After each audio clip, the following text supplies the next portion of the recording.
ახლო აღმოსავლეთში მიმდინარე კონფლიქტისგან გამოწვეული ეკონომიკური შოკი ყოველდღიურად იზრდება. ანალიტიკოსები იმ საფრთხეებზე საუბრობენ, რომლის წინაშეც გლობალური ენერგობაზარი აღმოჩნდა. ნავთობთან ერთად უკვე თვალშისაცემია ბუნებრივი აერის ფასის ზრდა. მას შემდეგ, რაც ყატარმა ირანის თავდასხმების გამო გათხევადებული ბუნებრივი აერის წარმოება შეაჩერა, საერთაშორისო ენერგეტიკულ ბირჟაზე მისი ფასი 40%-ით გაიზარდა. რა მოლოდინები აქვთ ბუნებრივ აერთან დაკავშირებით ანალიტიკოსებს და რა რისკებს აჩენს ახლო აღმოსავლეთში მიმდინარე ომი გრძელვადი ამ პერსპექტივაში მარი მელიქიშვილი გვიერთება ამ აქტუალური თემის დეტალებით პირდაპირ ეთერში.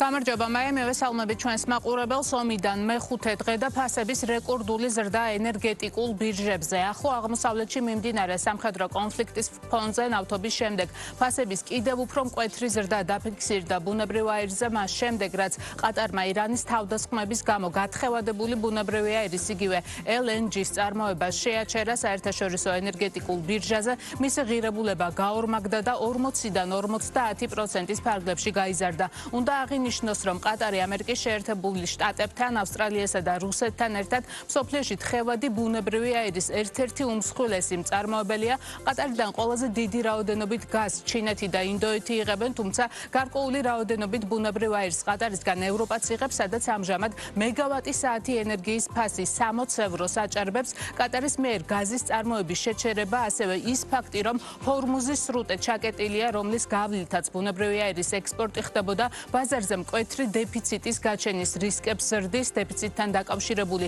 ნეგატიური მოლოდინები კი ცხადია ზეწოლას ახდენს ფასებზე. რაც შეეხება თავად ყატარის გადაწყვეტილებას ბუნებრივი აირის წარმოების შეჩერებასთან დაკავშირებით, ის რას ლაფანის ინდუსტრიულ ზონებში განხორციელებულ დარტყმებს უკავშირდება. ამ თემაზე ოფიციალური განცხადება გუშინ საღამოს გაავრცელა ყატარის უმსხვილესმა სახელმწიფო ენერგეტიკულმა კომპანია ყატარ ენერჯიმ, რომლის კუთვნილ ობიექტზეც განხორციელდა შეტევა. ამჟამად მიმდინარეობს მიყენებული ზარალის შეფასება, რის შემდეგაც ენერგოოპერაციების აღდგენის ვადები დაზუსტდება, მანამდე კი მსოფლიო ბაზარს ბუნებრივი აირის შეზღუდული რაოდენობით მიეწოდება.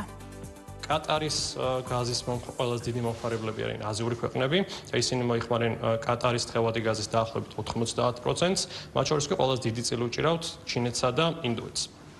თუმცა ბუნებრივია, რომ ყატარის თხევადი გაზის გამოკლება მსოფლიოს ექსპორტში მხოლოდ ამ ქვეყნებში არ გაზრდის ფასს და ვხედავთ, რომ ფასები მაგალითად მნიშვნელოვნად არის გაზრდილი ევროპაში. თუმცა ევროპის გაზის ფასი კვლავ მნიშვნელოვნად ჩამორჩება 2022 წლის ნიშნულს, როცა ფასები მნიშვნელოვნად გაიზარდა რუსეთ-უკრაინის ომის დაწყების შემდეგ.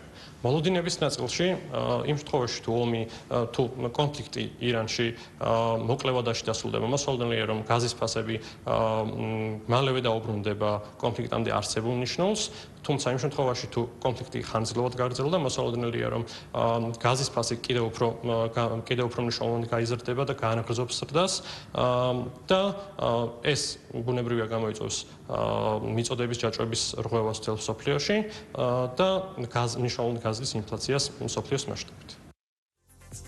გათხევადებული ბუნებრივი აირის გაძვირება ცხადია გავლენას ახდენს მისგან წარმოებული სხვა პროდუქტების ფასებზეც, მათ შორის LPG-ს ღირებულებაზე, რომელიც როგორც ვიცით, წარმოადგენს თხევად ნავთობ გაზს და არის ენერგოეფექტური ეკოლოგიურად სუფთა საწვავი, რომელიც ფართოდ გამოიყენება როგორც ალტერნატიული საწვავი ავტომობილებისთვის. ახლო აღმოსავლეთში მიმდინარე სამხედრო კონფლიქტის ფონზე უკვე შეინიშნება გლობალური ფასების ზრდა LPG-ზე. შეიძლება ითქვას, რომ 1 ლიტრი ბოლო დღეებში თითქმის 10% არის გაძვირებული და ამჟამად 71 ცენტს შეადგენს. აღსანიშნავია, რომ დანარჩენი მსოფლიოს მსგავსად LPG-ს მოხმარება საავტომობილო საწვავად სულ უფრო მზარდია საქართველოშიც. ნავთობპროდუქტების იმპორტიორთა კავშირის ინფორმაციით, ჯერჯერობით საქართველოში LPG არ გაძვირებულა, თუმცა ორგანიზაციაში ფასების მატებას ელიან.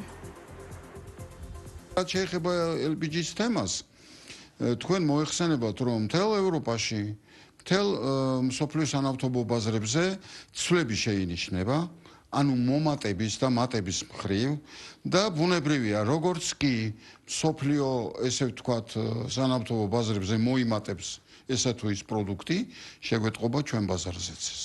ეხლა LPG ის პროდუქტია, რომელსაც ჩვენ ვიღებთ დღესაც რუსეთიდან.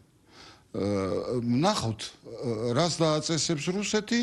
რუსეთს შეუძლია მოგვცეს პლუს მინუსით, რუსეთს შეუძლია მოგვცეს პლუს პლუსით. აქედან გამომდინარე მთლიანად დამოკიდებული ვართ მომწოდებელ ქვეყნებს. შეგახსენებთ, ახლო აღმოსავლეთში მიმდინარე ომის ფონზე ბუნებრივი აირის გარდა მნიშვნელოვნად არის გაზრდილი ნავთობის ღირებულებაც. ამჟამად 1 ბარელი ბრენტის ტიპის ნავთობი თითქმის $84 ივაჭრება, 1 უნცია ოქროს ფასი კი $5129 შეადგენს. მადლობა მარი მელიქიშვილი საუბრობდა ამ აქტუალური თემის დეტალებით პირდაპირ ეთერში.